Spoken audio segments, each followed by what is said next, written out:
আপনারা জানেন যে অভয়নগর থানা এবং কোতোয়ালি থানায় মামলা হয়েছে, পেনাল কোড সেকশনের সাথে এক্সপ্লোসিভ সাবস্টেন্স অ্যাক্টে মামলা হয়েছে। এই মামলায় আজকে যারা আমরা সারেন্ডার করেছি অভয়নগরে 236-এ 44 জন এবং 237-এ আমরা সারেন্ডার করেছি 87 জন। মোট হচ্ছে ওখানে আমরা সারেন্ডার করেছি। আর আমাদের যশোরে একটি মামলা GR 960, এই GR 960-এ আমরা আজকে সারেন্ডার করেছি 22 জনকে। এই তিনটি মামলাই একই নেচারের মামলা তিনটিতে দেখা যায় যে হচ্ছে পেনাল কোড সেকশনের সাথে বিস্ফোরক আইনের যে মামলা দিয়েছে। আপনারা জানেন 2018 সালে ঘটনা উল্লেখে মামলা হয়েছে। 2018 সালে ঘটনা উল্লেখে যে মামলা হয়েছে সেই মামলায় কোনো জব্দ তালিকা নাই, সিজার লিস্ট নাই।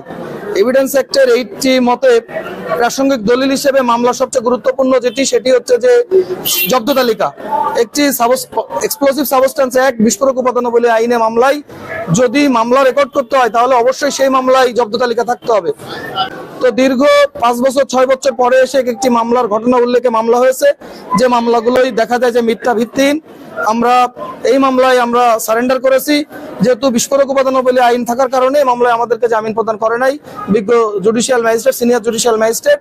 আমরা এই মামলায় জজ কোর্টে যাব। আমরা আশা করি, প্রত্যাশা করি ন্যায় বিচার পাবো।